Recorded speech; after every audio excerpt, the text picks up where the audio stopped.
How's it going, guys? So we're now on episode 3 of my reviews for the Universal Monster film series with The Mummy. Hey, no, not that one. Okay, much better, but not quite. Come on, getting warmer. There we go. So if you're just now tuning into these reviews and you would like to catch my reviews for Dracula and Frankenstein, I'll be sure to drop them down in the description below, or I'll post them here on the screen at the end of the video for you to check out. As mentioned, we're now talking about Karl Freund's The Mummy from 1932 and starring Boris Karloff in yet another iconic performance as the title character. So we're changing things up for this one, as unlike Dracula and Frankenstein before, The Mummy was more of an original story that was not actually inspired by a novel, but instead it was inspired by the discovery of King Tut's tomb in 1922. However, John L. Balderston, who wrote the play that the Dracula film is based on, and who did some work for the story of the Frankenstein movie, does make a return for The Mummy. So brief summary, a group of researchers discover the tomb of the high priest Imhotep, who was mummified in ancient Egyptian times for attempting to resurrect the body of the woman he loves. Fast forward to present day, or the 1920s in this case, they discover that Imhotep is buried with a curse, and his tomb consists of the scroll of Thoth. Now, despite warnings not to read from this scroll from Dr. Mueller, who was played by Edward Van Sloan, archaeologist Sir Joseph's assistant of course reads from the scroll and resurrects the mummy. Come on, dude. You had one job. One. Don't read from that scroll. Years later, Imhotep now assumes the identity of historian Ardith Bey, who searches Egypt for the reincarnation of his lost love. Alright, I have to be honest, guys. The Mummy originally was never my favorite of the Universal monsters, and growing up, I really only watched the movie once. I just didn't have much interest in him. It wasn't until the remake from the 90s, directed by Stephen Sommers and starring Brendan Fraser and Arnold Vosloo, where I started to develop any interest in the character. Mostly because I just really didn't find the Mummy scary, or threatening for that matter. I always just kind of pictured him as a slow-moving creature wrapped in bandages. I mean, nothing more.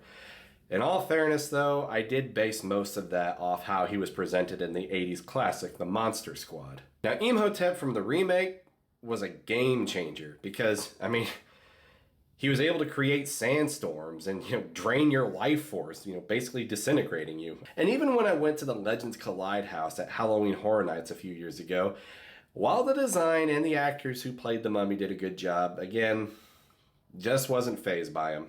But a couple of years ago, I rewatched The Mummy, and, I have to say, the original Imhotep, he is not your stereotypical mummy. He's not your slow-walking, wrapped-up zombie-like being, as most versions depict the Mummy. He's actually very powerful and very skilled in dark arts, and he's highly intelligent.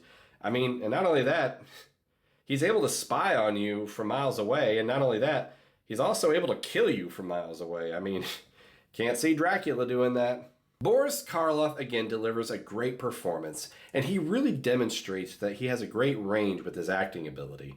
Like with Frankenstein's monster, he really sold his performance with either his mannerisms, his long, creepy, dark stares, or with him just slowly waking up after being resurrected. I have to admit, that scene was actually pretty creepy.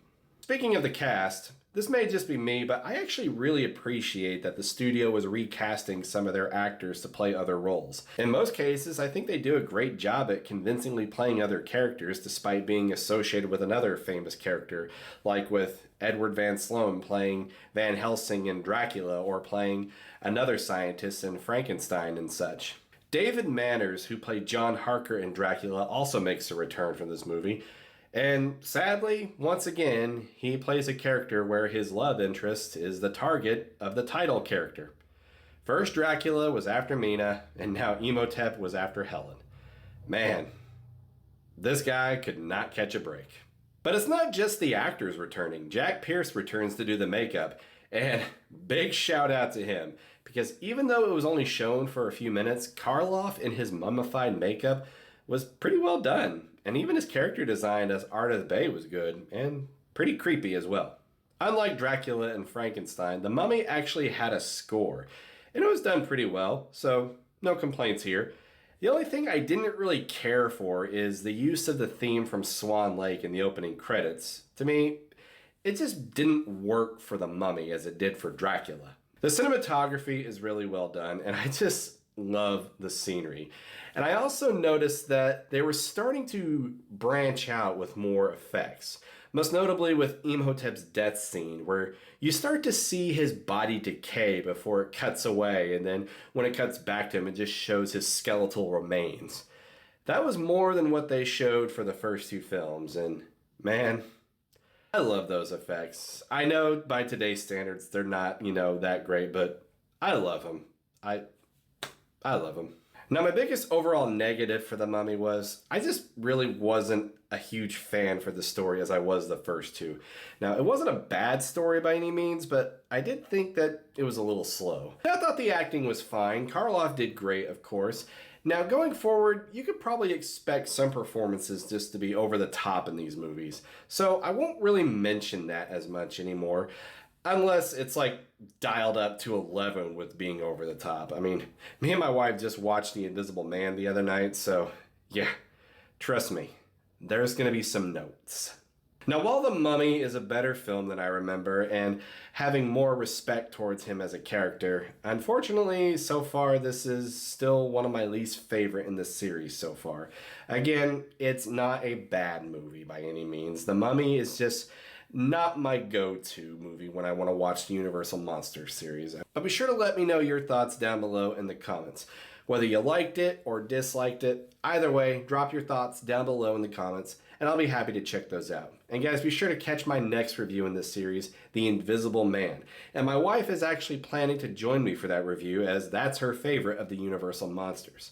But guys, thanks so much for checking out my review for The Mummy. If you liked this video, then hit that like button and consider hitting that subscribe button as well. And again, guys, be sure to watch my other reviews for this series. I'll post links to those videos right now.